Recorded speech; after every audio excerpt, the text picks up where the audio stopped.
Welcome to the GSMC Car Podcast, the show that takes you on a journey to the automotive world. We talk about the latest news, from new makes and models to new technology to all of the must-have options available. Whether you're a fan of the old classics, love the latest models and technology, or have never met a vehicle you didn't want to work on, the GSMC Car Podcast has something for every car enthusiast.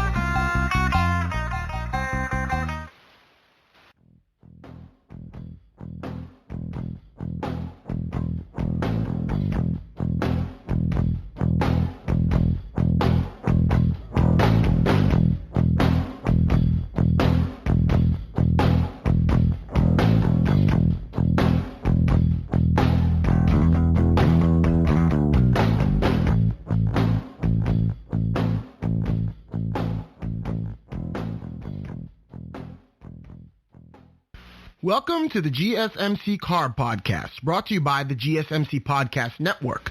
I'm your host, David Lucy Mabel, and keeping with the series that we have been doing recently with our launch on Instagram back in early January, we are now on our last 4 decades of the most influential cars of each decade. Today we're going to be doing the most influential car of the 1990s, then we've got the 2000s, the 2010s, and my prediction for what the most influential car of the 2020s will be. So buckle your seatbelts and let's get going. Okay, so it's the 1990s.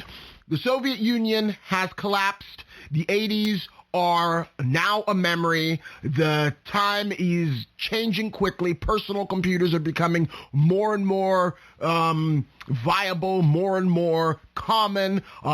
Cell phones are becoming smaller and also more common.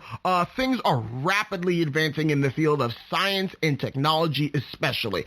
Several things are happening across the world, and over in England, they are developing a car known as the McLaren F1. Okay, so the McLaren F1. Any car person is going to know what a McLaren F1 is. A McLaren F1 is largely regarded as the best car ever made.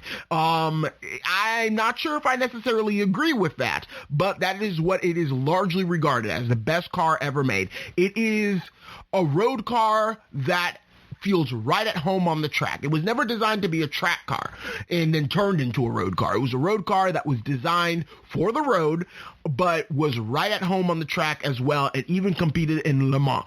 So let's get started. We're going to talk about the history of the McLaren F1. We are going to be talking about the specifications of the McLaren F1, which they are far and wide. They tell you everything from the compression ratio to the size of the wheels. I mean, they tell you everything about this car because that's its shining point. Then we're going to take a brief break from that, talk about other influential cars from the 1990s, as well as major historical events from the 90s.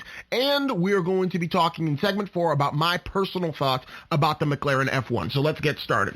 Okay, so history.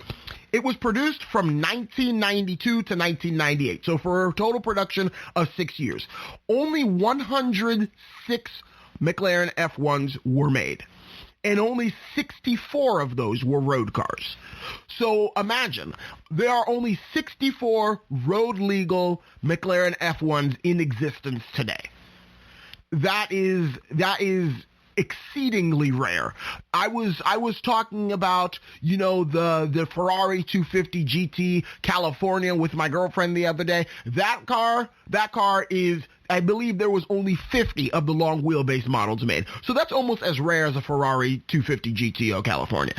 I mean, there's only 14 more of the road cars from McLaren F1 than there are of the long wheelbase Ferrari GTO or Ferrari 250 California. And get this, they made a short wheelbase version too of the Ferrari GT, which had more. So it could actually be more rare than a Ferrari GT California. But anyway, they featured numerous technologies that were way ahead of its time. These are the things that the world had never seen before. We're talking about, this is like some space age foolishness. Like, this is like, things that people had imagined that they were able to do, and that they never actually were able to do. And get this, it was the British of all people who did this, which nothing against the British. As you all know, I'm a huge Anglophile. I love the British royal family. I love everything about the British, but they do not have a reputation for car quality. They do not have a reputation for build quality, for reliability, for anything to do with cars, really. And then here they are, coming out with perhaps one of the most futuristic cars of the 90s, if not the most futuristic car of the 90s, that actually went into production and that actually ran and that actually worked properly. It's a miracle, honestly. It's a miracle. It's like saying, I don't know. It's like saying the Germans are going to produce an economy car. It just doesn't happen. Even when the Germans try to produce something cheap, it's always still laden with German engineering and always super expensive to fix. There's no such thing as a cheap German car. I mean, it's like the same thing with the British. There's not supposed to be such thing as a reliable British car. Not to say that they don't exist every now and then, but like, that's not what is common. That's not what is common. It's like Americans producing a Rolls Royce. That just doesn't happen. So yeah, the British produced an amazing automobile that was even considered, in one of its forms, the fastest production car ever made at the time. So, I mean, there you have it, the McLaren F1. Just like I had said at the very beginning of this podcast, it was not designed as a race car, but there was a version of it that raced at Le Mans, of the 24 hours of Le Mans. So what we're saying here is that the McLaren F1 was such a driver's vehicle, was such a successful design with engineering and everything, that it was able to compete as a race car, even though it was never designed to be a race car. Because you get things like, for example, the Dodge Charger Daytona.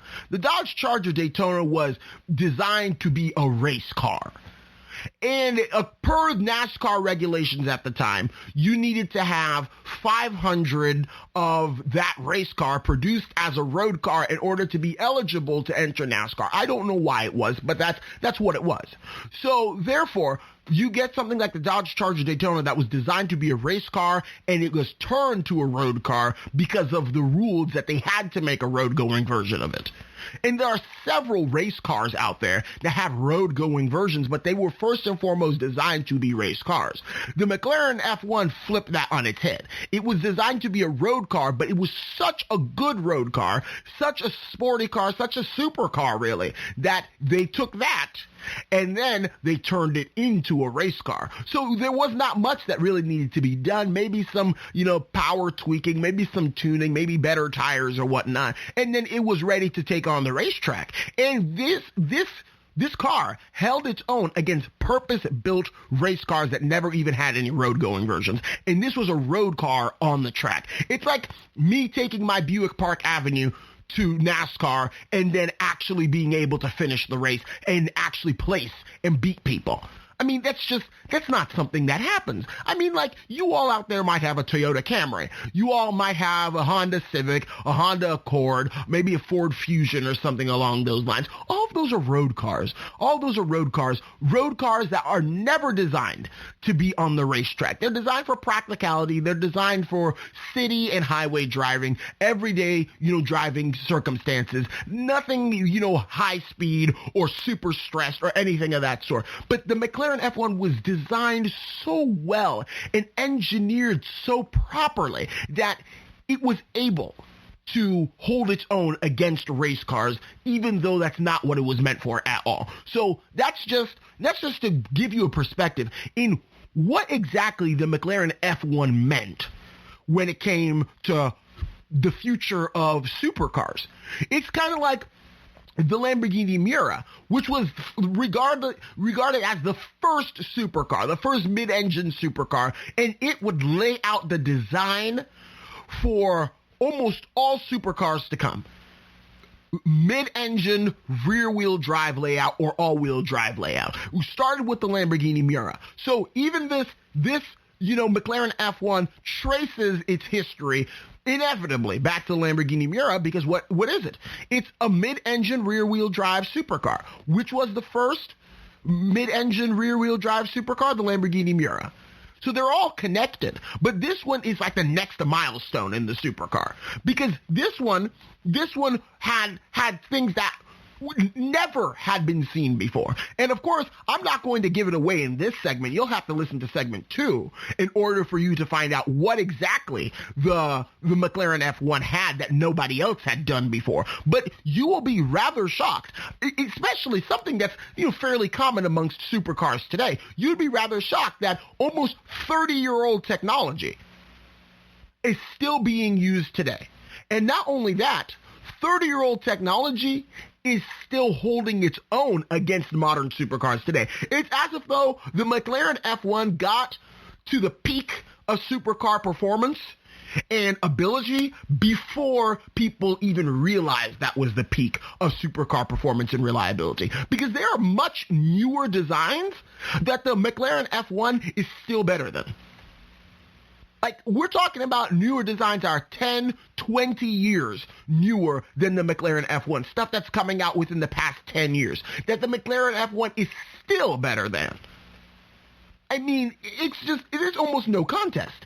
It's almost no contest. I mean, you got all these, cars with turbos and superchargers and blah, blah, blah, and making all this power. McLaren F1 didn't need any of that foolishness. It was naturally aspirated. But anyway, moving on. It was regarded by Autocar, which is a British car magazine, as being the finest driving machine built for the public road. This car was considered the greatest automobile of all time by many magazines and automotive journalists. Doug DeMuro would tell you the same thing. What's the best car ever made? McLaren F1. Jay Leno would tell you the same thing. What's the best car ever made? McLaren F1. In fact, Jay Leno appreciates and loves his McLaren F1 so much that if you watch his videos, you will find several times throughout the videos he mentions the McLaren F1. And then people started noticing it. They started commenting on his videos, and then he started making it a point to sneak in the McLaren F1 in any car conversation he was having. Because to many people, that's the culmination of car design. Is it the most modern design? Absolutely not. But that's the culmination of it. That's everything a car should be boiled down into one vehicle. You can't go wrong with that. You absolutely cannot go wrong with a McLaren F1. When you're talking about driving cars, when you're talking about cars for road feel and everything, you just can't go wrong with it. And you will be surprised that there are cars that are regarded as largely like very vanilla cars that actually served as inspiration for the McLaren F1. You'll find that out more when I talk about the specifications. The McLaren F1, despite being 29 years old, is still considered the fastest naturally aspirated car in the entire world. So we're talking about that the McLaren F1, because it was so ahead of its time and because it's naturally aspirated, that was the peak of naturally aspirated vehicles. Every other car that had to beat the speed record of the McLaren F1 had to be forced induction, be it supercharged or be it turbocharged. So we're talking about the likes of the SSC, the SSC Ultimate Aero. That was turbocharged. The Bugatti Chiron, turbocharged. The Bugatti Veyron, turbocharged. All the other fastest production cars in the world that came after the McLaren F1 were all forced induction. So even today, if you want the fastest production car ever made that is naturally aspirated, you have to go all the way back to a 30-year-old design to get that. Now that's super impressive, that no matter how much technology has advanced so much since the early 1990s. And then you have a car that was so ahead of its time that here we are in 2021 and we still have not been able to make a naturally aspirated car that is faster than the McLaren F1. Take that and mull on it, folks. It can hold its own with more modern designs such as the Ferrari Enzo and the Aston Martin 177. This is the McLaren F1 we have decided to dissect today in our podcast. This car, the most influential car of the 90s and one of the most influential cars of all time, if we're talking about supercars here. Of course, does the McLaren F1 have any bearing on your Toyota Camry? Absolutely not. Does it have any bearing on my Buick Park Avenue? No, absolutely not. But does it have bearing on cars that came after it? The Bugatti Chiron, the Bugatti Veyron, the Koenigsegg Agera, the Koenigsegg CCX, all of those. They all have influence by the McLaren F1. Because all of those that I just mentioned at some point held the fastest production car record. But could they beat the McLaren F1? Yeah, they could. But did they need a bit of help? Absolutely, because they were all forced induction cars. McLaren F1 is still the king of naturally aspirated vehicles. And that's just amazing to think that that technology reached its peak 30 years before anybody thought it would. Here we are 30 years later and we still can't beat it because we don't have, supercars that are naturally aspirated anymore. People figured, I guess, well, you know what? The McLaren F1, that's the best naturally aspirated car ever. That's it. That's the peak. We can't do that anymore. So if we wanted to go faster, we have to have forced induction. They didn't even bother trying to beat it because that's how good it was. There's no contest. But anyway, moving on, we're going to be dissecting the specifications of the McLaren F1 in segment 2. So please stay tuned after the break.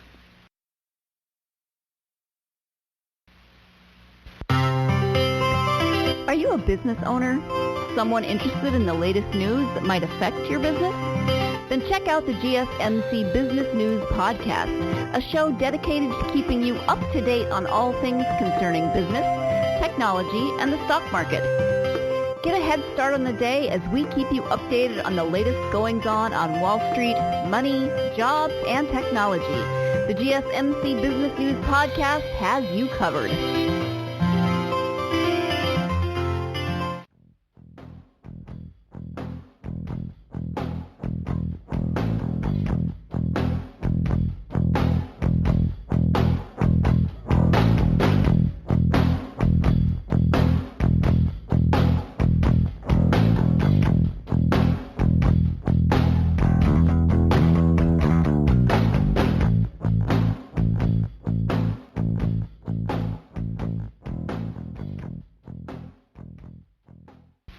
Alrighty, folks, welcome back. So in segment 1, we discussed the history of the McLaren F1. And in segment 2, we're going to be discussing the specifications, and there's going to be some smatterings of history in there too. Because in order for you to fully understand the specifications and why they decided to build the McLaren F1 that way, you have to understand some of the history that, went behind engineering the car and designing it.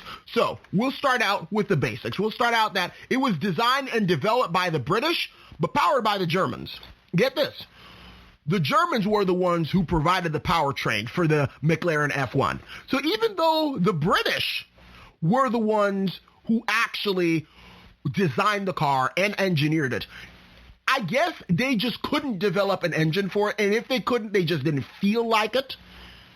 So they went first to Honda to try to get Honda to build a V10 or a V12 engine. But you all will know, if you're privy to car history, Honda has not ever built anything larger than a V6 engine. Honda does not meddle with V8s. There's only one Honda ever made that had a V8 engine, and it was a rebadged Land Rover Discovery. It was not even a real Honda. So as far as all Hondas go, all Hondas have no more than 6 cylinders. So Honda was not going to be dealing with V10 or V12. No. That's not what Honda does. Honda doesn't do that. So Gordon Murray, I think his name was. Yes, Gordon Murray, the one who designed the McLaren F1, went to BMW, and BMW specifically designed an engine for the McLaren F1. Their M division did that. And this BMW V12 was 6.1 liters with 618 horsepower.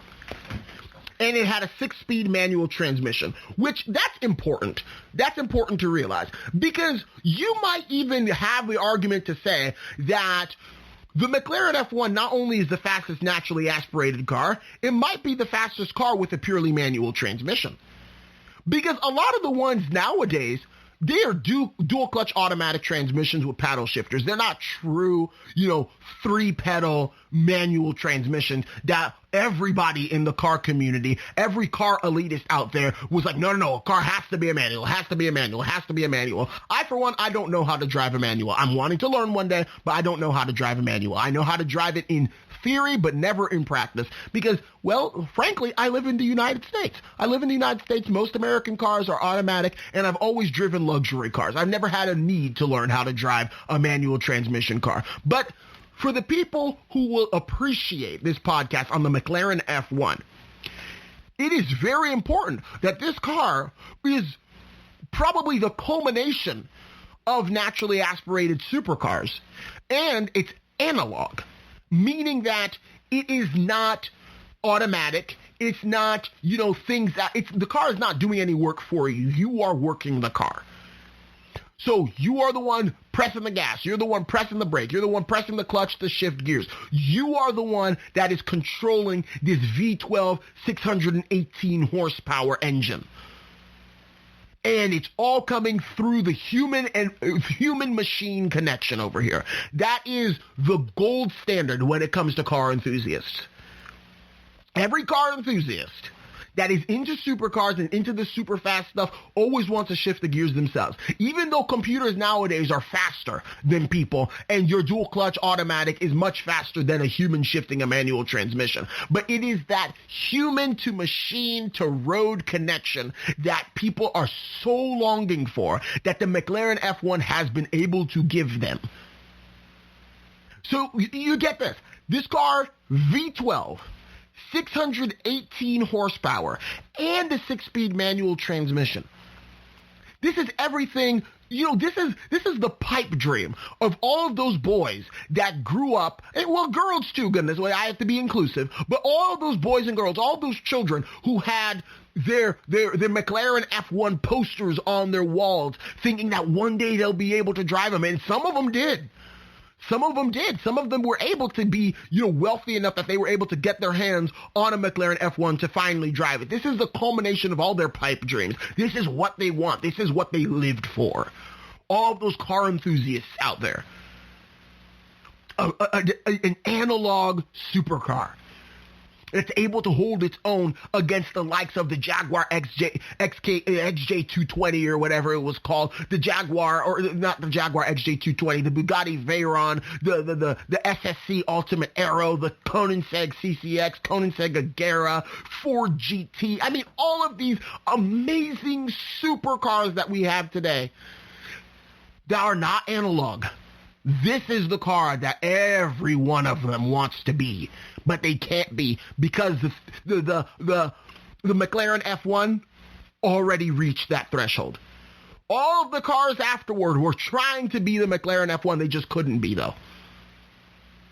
Because in order for you to be a fast, naturally aspirated, purely analog vehicle, you can't be that unless you're the McLaren F1. So they all had to depart. They were like, there's no point in trying to beat the McLaren F1. It's already the greatest. So we have to go a different path. That's how I see it. And I'm not even a fan of McLaren, but that's how I see it. Because I have to give credit and respect where credit and respect are due. And does this car deserve respect and credit? Absolutely. So moving on. So not only did it have a 6-speed manual transmission, as is common with sports cars, the design philosophy and engineering is based off of the concept of high power and low weight. The McLaren F1 used materials such as carbon fiber, titanium, gold, magnesium, and Kevlar. It is largely regarded as the first car with a unibody made from entirely carbon fiber. So we're talking about unibody cars here. Now, if you all know what a unibody versus body-on-frame construction is, okay. Body-on-frame construction is like how trucks are built, like pickup trucks. They have a body that is bolted onto a separate chassis. And the chassis is the one that has components such as the brakes, the engine, the transmission, things of that sort. That's all, theoretically you could drive a car without a body and just a chassis if it's a body-on-frame construction car. Because all of the mechanical and driving components of the car are on the chassis, and the body is mounted on top of it. That's body on frame. And a long time ago, that's how almost all cars were built.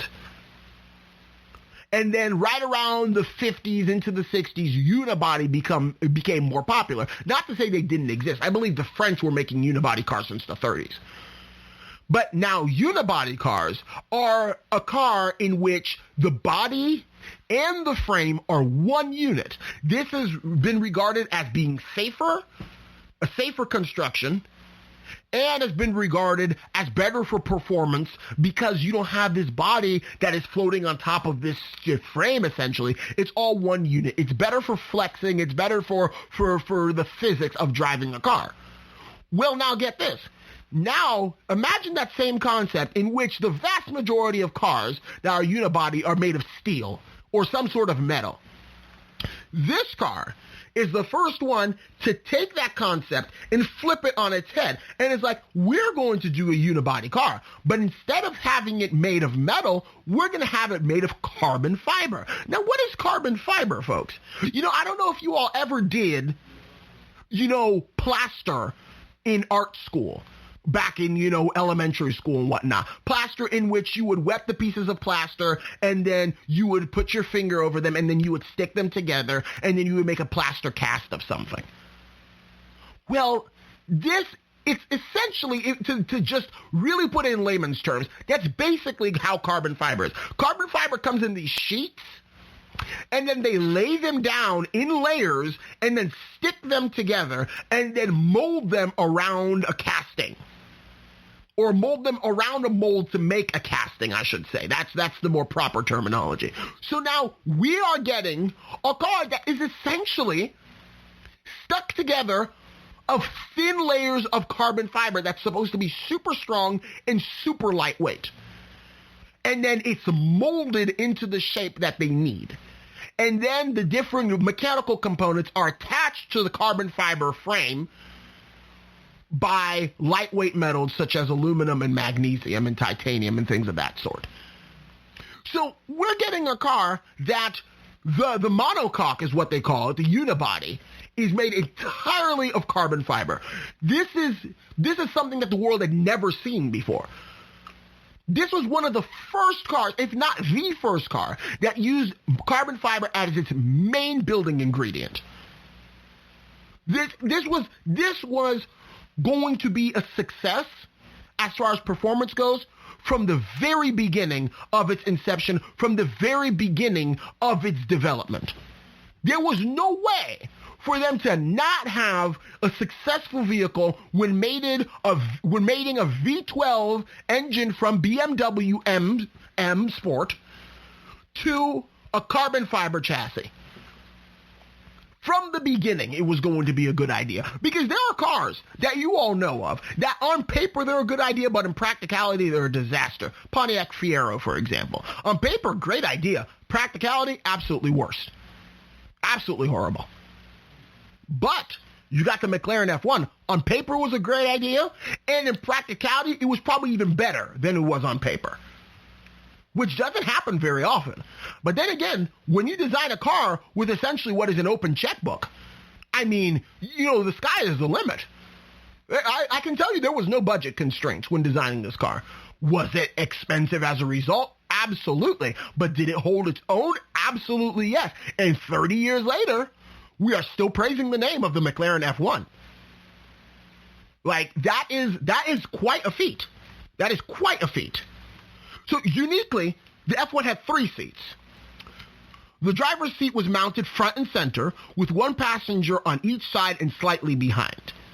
Gordon Murray, the designer of the F1, had dreamed about a 3-seater sports car since his youth. Gordon Murray always wanted to have a supercar with 3 seats. And did he get it? Absolutely.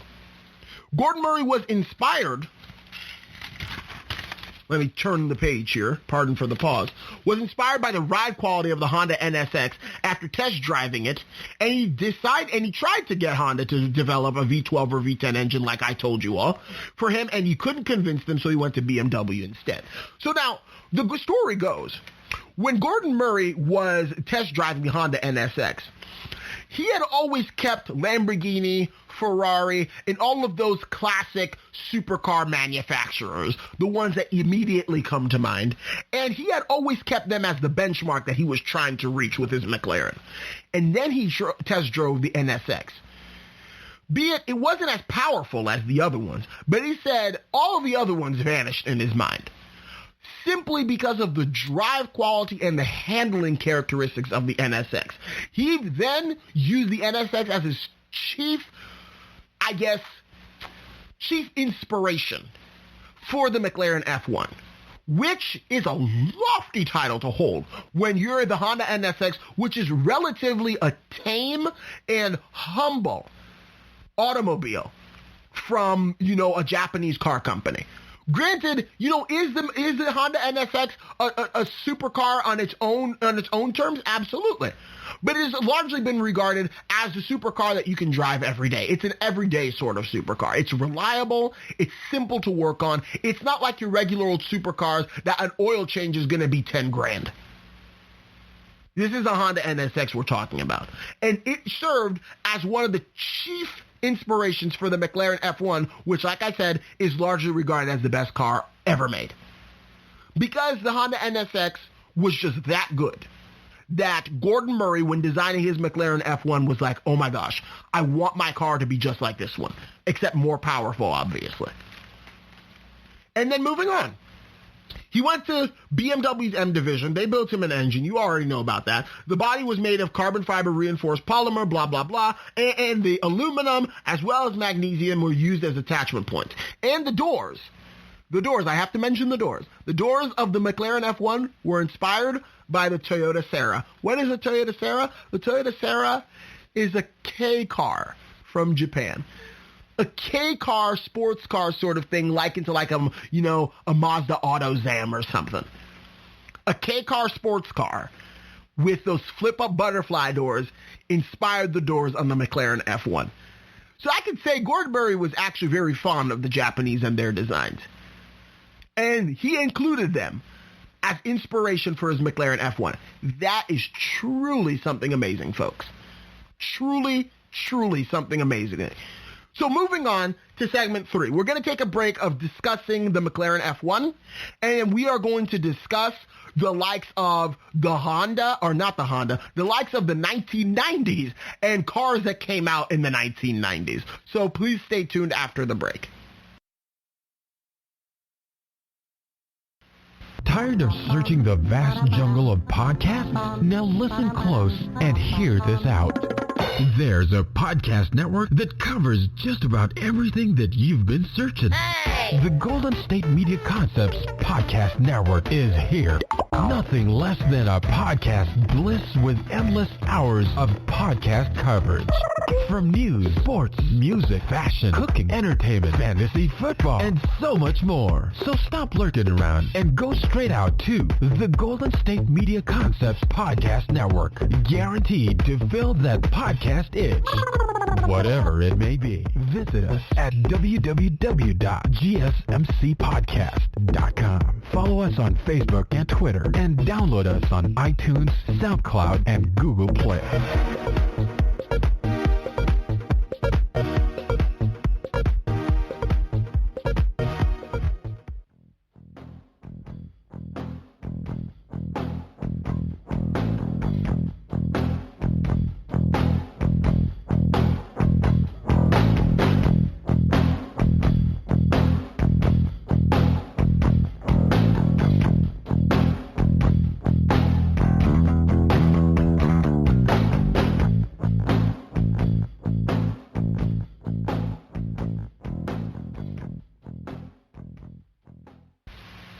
Alrighty, folks. So here we are after segment 2 discussing the specifications of the McLaren F1. Now we're going to take a break, and now we're going to be discussing different cars of the 90s as well as the history of the 1990s. Just to say, I want to give you a perspective on what was going on in the world at the time when this car came out.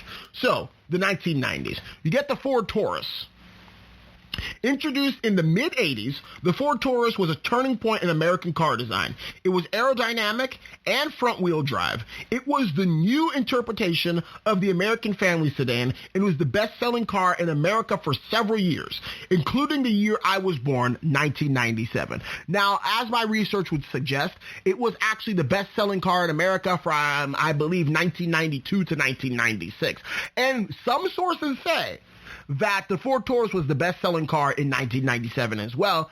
Other sources say that it was the Toyota Camry that was the best-selling car in 1997. Point is, the Ford Taurus, if not the best-selling car ever in America during this time, then it was the best-selling American car, because the Toyota Camry is not an American car, it is a Japanese car. So, be it the best-selling car in America from 92 to 97 or the best-selling American car, point is, it revolutionized the way Americans thought of their family cars. Moving on. The E38 Bmw 7 Series, largely regarded by many enthusiasts as the last great 7 Series and one of the most beautiful sedans of all time. It was the first car to have side curtain airbags and the first European car to have satellite navigation, or as it was called back then, sat-nav. So we have the E38 Bmw 7 Series. Now, to tell you the truth, BMW these days tends to get a very bad rap. And the reason why is because BMW seems to have lost its way. BMW used to have nimble drivers' cars that were considered the driving machine, in which that more emphasis was placed on the joy of driving for the enthusiast. Whenever someone was going to drive a BMW, they knew that they were going to get a full experience out of it. Their cars weren't too large, they weren't too heavy. Granted, they still had that German heft to them. I mean, all German cars seem to have this heft to them. They're built like tanks.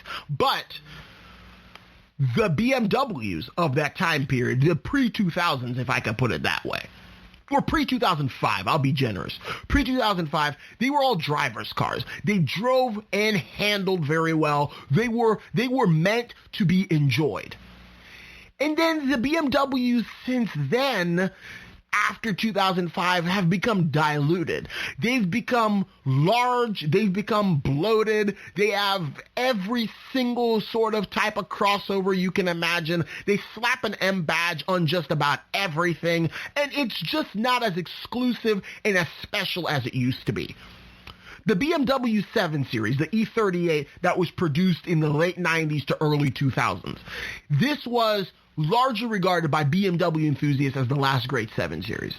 Still a driver's car, still not laden with technology and a lot of weight to weigh the car down and to make it look bad and to make it look bloated like a beached whale sort of thing. This was the last great 7 Series, one of the last great BMWs. Because the one after this, that 7 Series was known as the Bangle Butt era, and which was the guy, I think his name was like Mark Bangle or something. He was the chief designer for BMW. And the car didn't look bad, but the car was absolutely horrendous. I mean, these cars were so bad, it's hard to find a Bangle Butt, BMW 7 Series on the road these days. And I live in Southwest Florida, in which cars like BMWs, poor people drive those cars. If you really want to say you're rich, goodness, you don't drive a BMW in Southwest Florida. You drive a Bentley, you drive a Rolls Royce. If you want to say you're rich in Southwest Florida. So, poor people own BMWs. I went to a high school in which several of the children there, their first cars were BMWs. I mean, yeah, BMW, Audi, Mercedes-Benz, that's poor people stuff here in Southwest Florida. So, just to say that the BMW 7 Series should be more common than it is, the one that came after the E38, but it just isn't, because they were just that horrible. Horrendously unreliable. Valve sealed, we could grenade the engine, blah, blah. It's all this sort of problems with the BMW V8. This was one of the last more reliable BMWs, this E38. So this was the end of an era for BMW, the E38 7 Series. I mean, all the other ones that came after that, it's not worth driving, not worth having. BMW has lost its way. Will they ever find it? I don't know. I am a huge fan of BMW, in which I do not I do not often admit that because I tend to stay, to my American luxury sedans, and I tend to stay to what I like and what is most comfortable. But I would be lying if I said that I did not absolutely love BMWs, especially the ones from the early 2000s and beyond, or before, I should say. Early 2000s and before, especially the 90s. 90s BMWs, I would love to get my hands on one of them and own one. But at the same time, goodness, I can't say I like the modern BMWs. They're just bad. They're just bad. I mean, not bad as in like bad driving cars. They are bad compared to the ones that came before them. They've lost their way. They're not the same car that they used to be. Like, some car manufacturers have gotten better, others have gotten worse. BMW, unfortunately, in my opinion at least, has gotten worse. And so, there you have the BMW 7 Series. And then, of course, we've got the Dodge Viper that was introduced in 1991. It was largely analog, and it was a sports car that was meant to be the spiritual successor to the likes of the Shelby Cobra of decades past. The Dodge Viper that came out in 1991, I believe is what I said. Yeah, 1991. Just to put you privy to what this car used to be. This car was a car that had no windows, that had no roof, that had no air conditioning, no power steering, manual gearbox, a big old V10 engine with rear-wheel drive, and no traction or stability control. Sounds dangerous, right? Yes, it was. Absolutely dangerous. Was it fun to drive? Absolutely fun to drive. Because just like I was praising the McLaren for being so analog, the Dodge Viper was the same way. Super analog. They said that these Dodge Vipers, 20% of people who bought them and drove them home crashed them. That's how difficult they were to drive. The Dodge Viper from this era is not a car you learn how to drive in. That's not a car that you just give to someone and, for them to drive it around the block and test drive it. If you do not know what you are doing with the Dodge Viper, you can easily kill yourself or get into a major car accident. So why am I praising this car? I'm praising this car because it is one of the last really analog driver to machine to road connected cars ever made. Because all the other ones, by the 1990s, cars, even though they're becoming classics now, cars were becoming modern with safety features and everything, computer-aided systems. 1990s and onward, those cars are modern. They're not really analog like the cars that came before them. This car was meant to capture the spirit of the Shelby Cobra from like the 1960s. A car that came from an era in which these power assists that I speak of were not common. They only came in like the most expensive luxury cars. And even then, in the most expensive luxury cars, some of those technologies just simply did not exist yet. That car was meant to capture that era of automobile. So there you have it. We're going to move on to cars that are, historical vehicles, or not historical vehicles, history of the 1990s. In 1991, the Soviet Union collapses. In 1994, the Rwandan Genocide, the Hutus led by Augustin Bizimungu massacred as many as 500,000 to 1 million Tutsis and Hutu political moderates in an effort, I guess, to take over the politics of the country, because what was wrong with Rwanda at the time, when the Belgians had left Rwanda, when Rwanda gained its independence, they had left the Tutsis in power purely because the Tutsis, the tribe of the Tutsis, looked more European, as is what they said. So they looked more European, and because of racism, obviously, they had perceived the Tutsis as being more civilized and more able to lead the country. The Hutus built up with this pent-up revenge and, the hate for the Tutsis who were in power, basically rose up in rebellion against the Tutsi leaders, and their leader was Augustin Bizimungu, and he went through and he killed all of them. Watch the movie Hotel Rwanda. Hotel Rwanda will give you a good perspective on what was going on at the time in 1994 and mid-1994 about the Rwandan genocide led by the Hutsis against the Tutsis, the Hutus against the Tutsis. So, moving on. The Taliban seized control of Afghanistan in 1996. Nelson Mandela is released from prison after 30 years, originally locked up for opposing apartheid and white minority rule in South Africa. So, Nelson Mandela is like the Martin Luther King of South Africa. He opposed, racism and segregation, or as it was called in South Africa, apartheid, and he was locked up for doing so. And then he would eventually become the first black president of South Africa years later. And then Jean-Bertrand Aristide becomes the first democratically elected president of Haiti in 1990.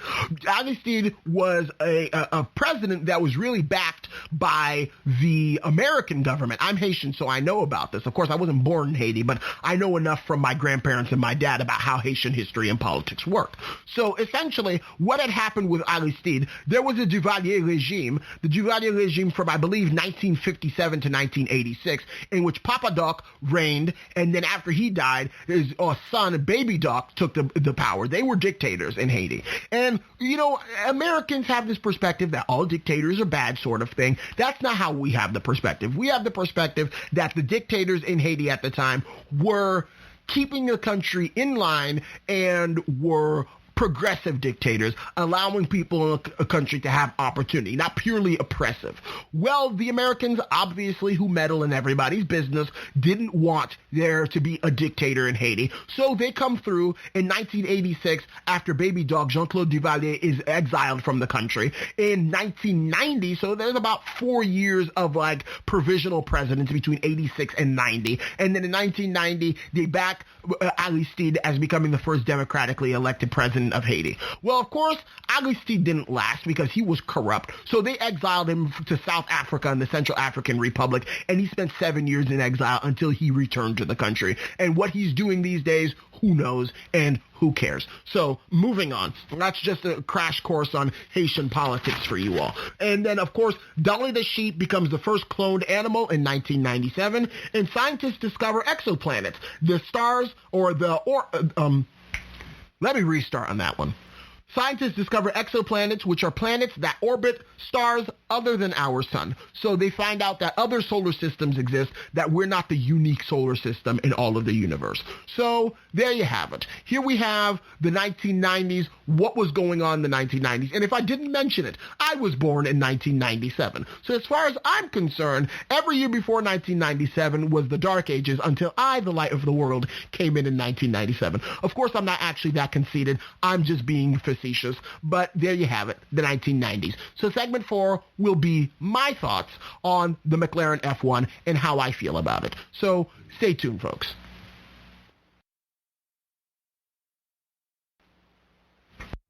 You work in the world of marketing and advertising? Are you a media buyer or the owner of an agency? Have you been looking for a podcast to help stay on top of all the goings-on of those worlds? The GSMC Marketing News Podcast is dedicated to keeping you up to date on all things concerning marketing and advertising. Get the latest marketing news, from what major businesses have planned for the coming year to the newest trends in advertising, from podcasts, digital and streaming, to the old standbys of radio, television, and billboards. The GSMC Marketing News Podcast has you covered, whether you're a marketing agent or a business trying to expand your brand.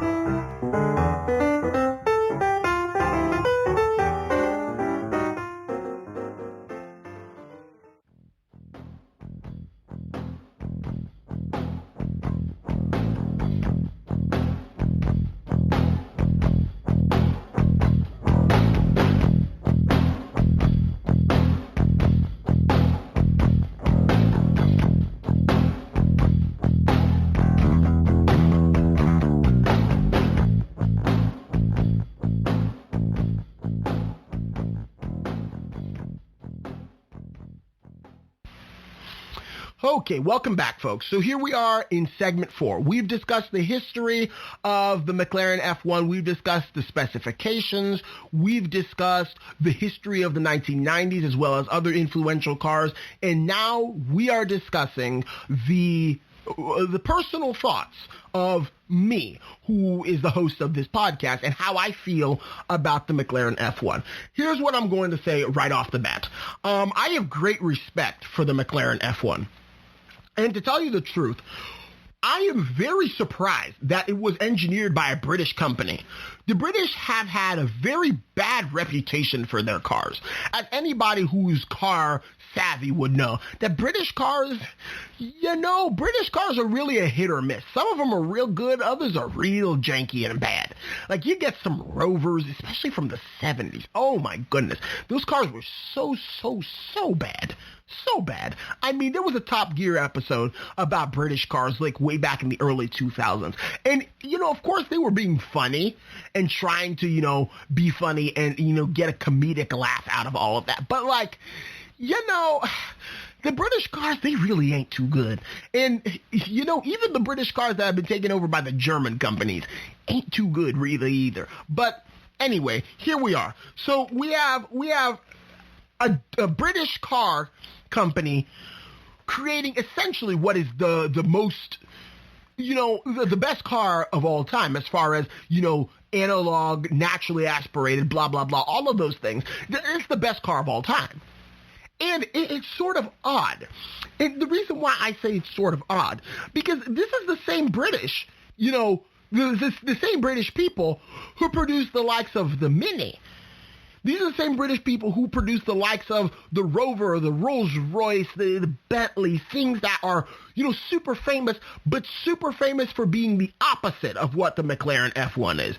Either really small and really economical, or really large and really luxurious. Because you got sort of 3 categories of cars.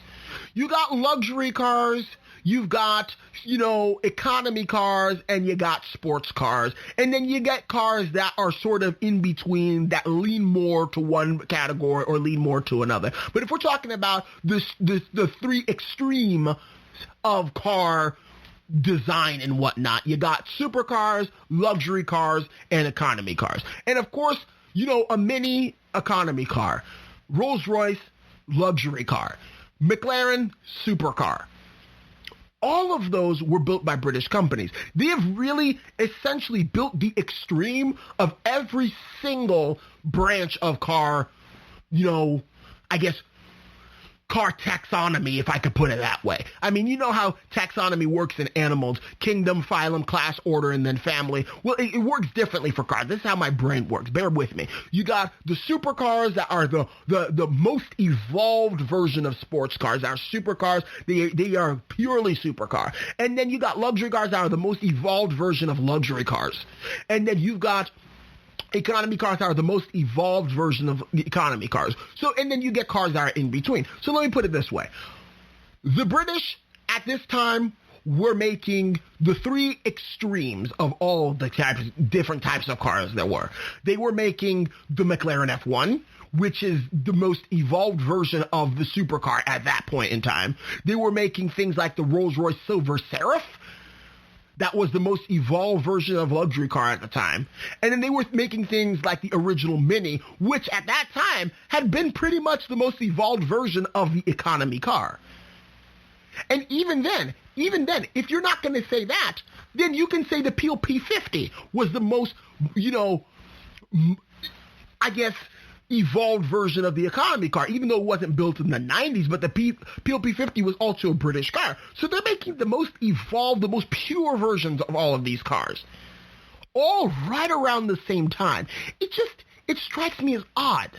Because not to say Americans haven't made cars that fall into those 3 categories, but Americans were not making cars that were the most evolved version of those. During the 90s, you had, let's say the most luxurious American car during the 90s could have been, I don't know, the Cadillac STS.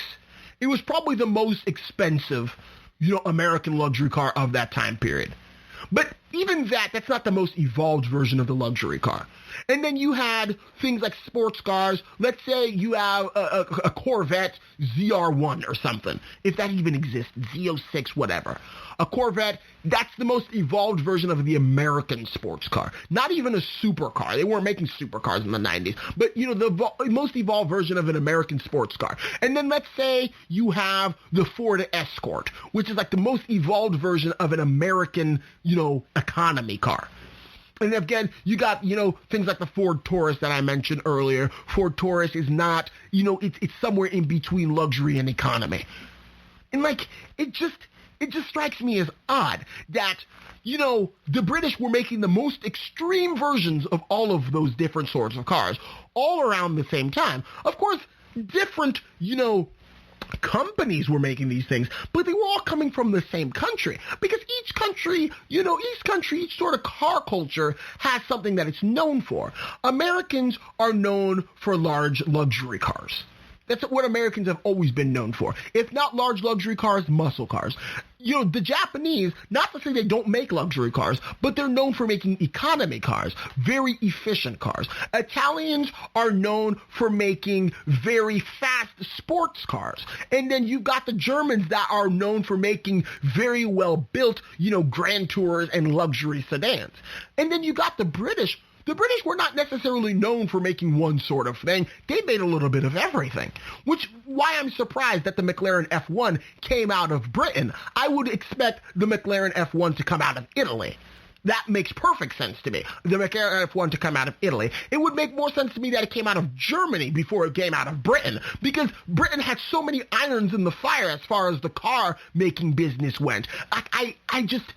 I don't know. It just surprised me that the best car ever made, hailed by so many of car people that I respect, came out of Britain.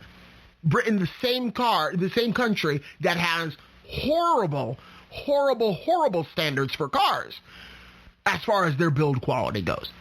I mean, it just surprises me. But anyway, now that I've really spent like the first 6 minutes of that segment discussing my weird workings of how I see cars in my mind. To be honest, I have to say, I don't know if I would consider the McLaren F1 the best car ever made. And I might be committing a cardinal sin as a car enthusiast here. I just don't understand exactly how the McLaren F1 could be considered the best car ever made. Because in my own mind, best does not mean fastest, does not mean the best handling. Best means the best in terms of what a car was made for. A car was made for transportation above all else. Transportation. So for me, a car that is most effective at transportation, it would be considered the best car ever made. So a car that's the most durable and the most reliable is what I think of as best. Because the car was not made for sport. The car evolved into something that was used for sport and pleasure, but it was not originally made for that. So for me, the best car ever made, that title would go to the Mercedes 300D from the 80s. Probably the most reliable and one of the most durable cars ever made. Regularly going 4, 5, 600,000 miles. You're not going to find a McLaren F1 that's going to last to all of that. Granted, are they more reliable than some other supercars that were coming out at the time period? Sure, you can say that. I mean, sure. But it's not what a car was meant to be. It's what a car evolved into, at least in that sphere. But it's not what a car was meant to be. A car was meant to be a reliable mode of transportation that would last long, instead of a horse and wooden buggy. Because a horse is not going to last nearly as long as a car, and neither will the wooden buggy that the horse is hauling. It was supposed to be meant to be the better version of the horse. So reliable and durable and able to transport people effectively. It doesn't need to be fast. It doesn't need to handle greatly. It doesn't need to have the greatest technology. Above all else, in my own mind, a car should be durable and reliable. And in that, category of best cars ever made, I would say the Mercedes 300D is the best car ever made. By far the most reliable car ever made. And one of the most durable. I still see Mercedes 300Ds on the road. Do I freak out when I see them? Yeah. Does anybody else freak out? No, because they're super common and they last forever. If you saw a McLaren F1 on the road, you might never live to see another McLaren F1 on the road. So, I don't know. I don't consider it the best car ever made. I would consider it probably, I don't know, but not as the best car ever made. Probably I would have to have the moniker of best naturally aspirated sports car ever made. But if we're talking about purely what a car should be, the McLaren F1 is not what a car should be. It's what a race car should be, but it's not what a car should be. And hate me if you wish, leave an angry comment if you wish, but that's my own opinion, and I have to mention it. Is my opinion shared? Probably not. And now that I think of it, just to mix things up a bit, I think what I'm going to do, I'm going to post that opinion in the Unpopular Car Opinions group on Facebook to see how much hate I can get. And I'll let you all know in the next podcast about how much hate I got for saying that. So anyway, yeah, I don't know if I would consider it the best car ever made. Yeah, I tend to think of reliability and durability. And I will say, I never cared much for McLaren either. They all look the same. It's too hard to distinguish them from each other, and the model names seem to have no consistency. I have to put that out there. I don't like McLaren. I love Britain. I love, certain British cars like the Jaguar XJ. I'm seriously considering that as my next vehicle. But I love, England and Britain and what things, but the McLaren, I just don't like McLaren. It's like how I feel about Porsche. I like Porsche more than I like McLaren. But I don't even like Porsche that much. Because to me, all of the McLaren cars look the same. Of course, the McLaren, F1 is 30 years old, so it doesn't look like a modern McLaren. But, design language is still the same. Nowadays, we have things like the McLaren Senna and McLaren P1, McLaren 570S. If someone is listening out there in the void of podcast listeners, explain to me, what is the logic behind McLaren's naming scheme? Because, you get regular car companies either give their car an actual name or an alphanumeric designation. For example, you can go to modern Lincolns. Lincoln has the Navigator, the Nautilus, the Aviator, the Corsair. They have names. And a Navigator is distinct from an Aviator, is distinct from a Corsair, is distinct from a Nautilus. That's how Lincolns work. You got Cadillac, for example. Cadillac, all of their SUVs, except the Escalade, are designated by an XT designation. So you've got the XT6, you've got the XT5, and you've got the XT4. XT4, small crossover SUV. XT5, mid-size crossover SUV. And then XT6, full-size crossover SUV. Makes sense. The same thing with Cadillac cars. You've got the CT6, you've got the CT5, and you've got the CT4. The CT6 is the full size.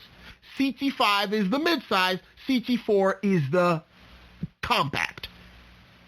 So now, where does McLaren get its naming custom from?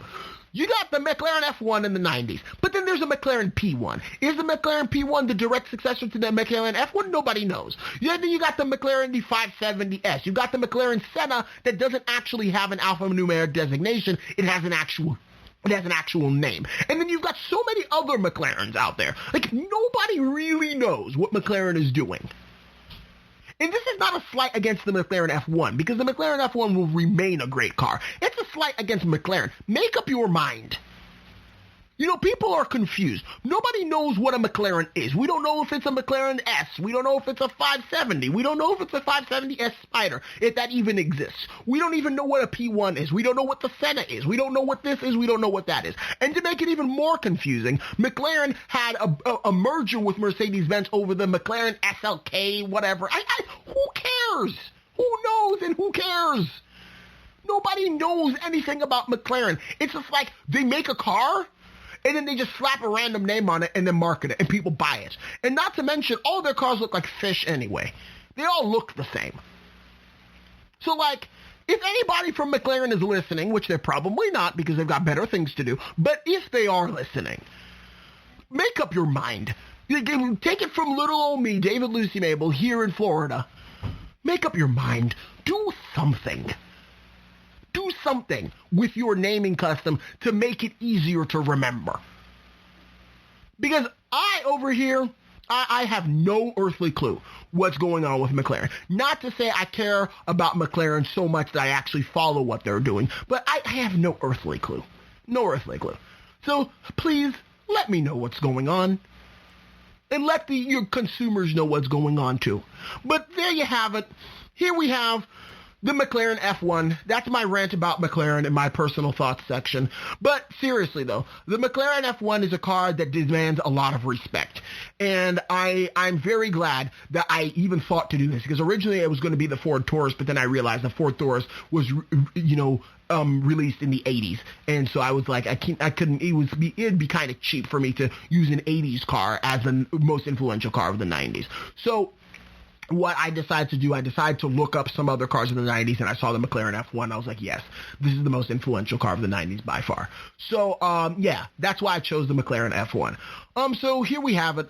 You have reached the conclusion of our podcast.